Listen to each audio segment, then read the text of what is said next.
Good morning. How is everybody this morning? I had to change the background just a little bit. How are you? How are you? Welcome to Coffee with Dr. T. So every Saturday morning, I am hosting Coffee with Dr. T. And it's just a moment for us to kind of reflect on our week and kind of think about where we want to go, right? Where do we want to do? How do we want to do it? And I created this because of my best friend. Um, she inspired me to do it because Saturday mornings is our time when we get together and we talk about our week. As moms and working moms or working dads or however, we have busy lives. And so sometimes you need just a little moment to think about how you're going to maneuver, how you're going to get through, how you're going to make your next moves, and maybe not make your next moves and just sit and be settled. So, Coffee with Dr. T is that life coaching part of Sustain Your Biz Academy and Sustain Your Biz LLC that was created. So today I was inspired by yesterday, um, part of the church I am with. We put together a youth program for Black History Month. And a couple of words came out, and one of them was unity. And so this morning, I wanted to reflect on unity and not unity in the sense where we're talking about uniting others, because that's what we've been in this, uniting America, uniting, us as African Americans. But what about uniting yourself, that unity that's within you? And so I'm saying that there is going to be a shift today because, as you may know, if you followed, that I really never delved into the spirituality part of it. So we're going to go and dive just for a moment with 1 Corinthians chapter 12, and start with there because that talks about unity, right? It talks about unity. And so when we begin to look at just some of the reasons why you need to have some unity within yourself, the one thing that I have, and if you can see it in there, right? You see it in there, is that you have to think about,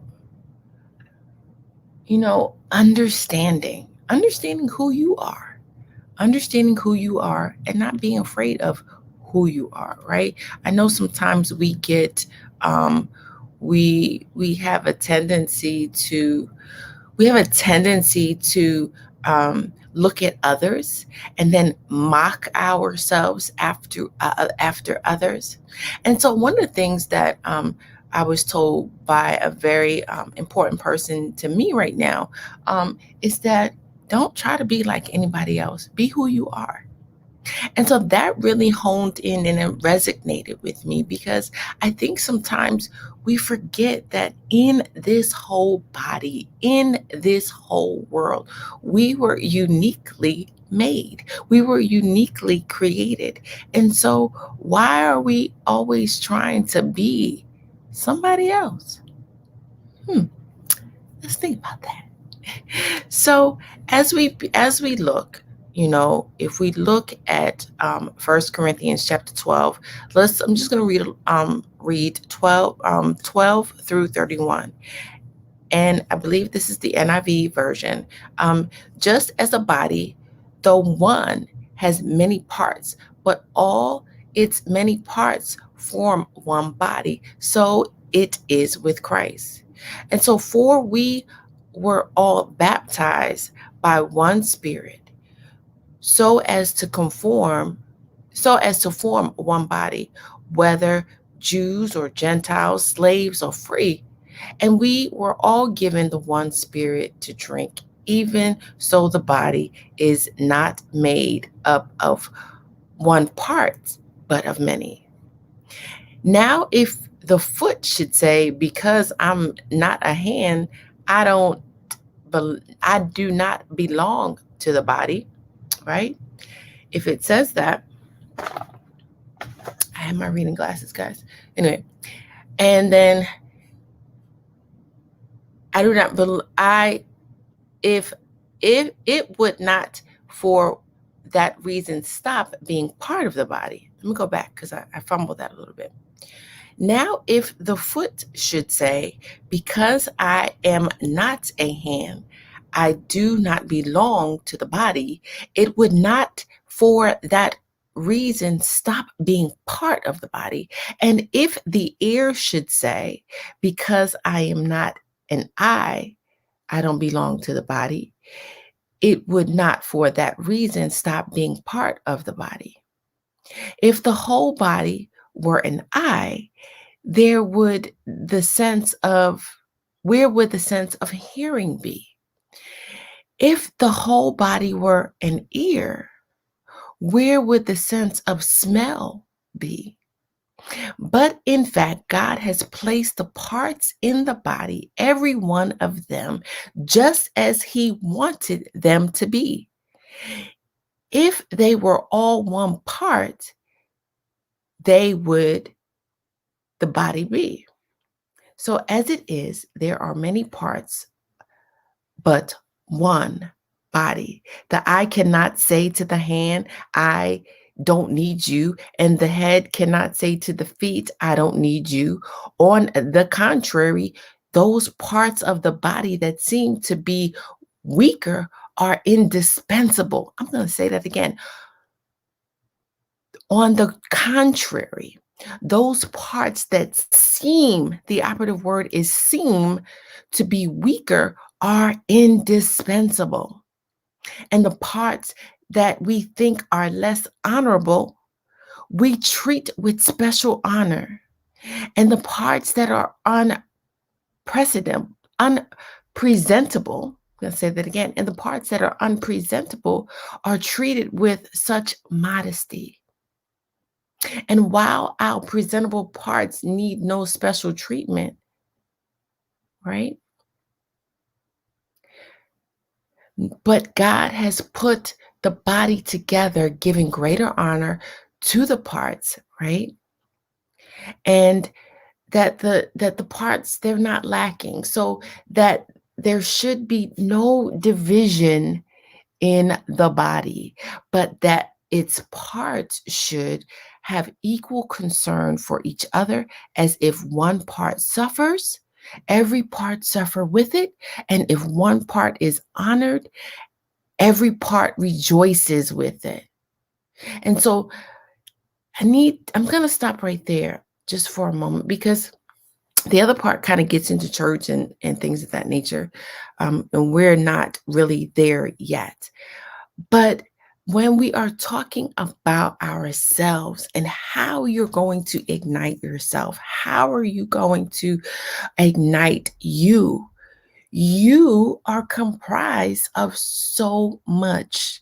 And I can probably delve deeper into all of those components of 1 Corinthians 12. But the one thing that we must continue to remember is that you are important. Your thoughts are important as long as they stay positive, right?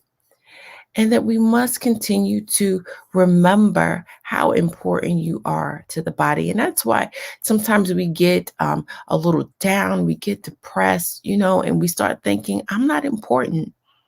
I'm not a valuable part of my society. I'm not a valuable part of my family. I'm not a valuable uh, um, part of my job. I'm not a valuable part of anything.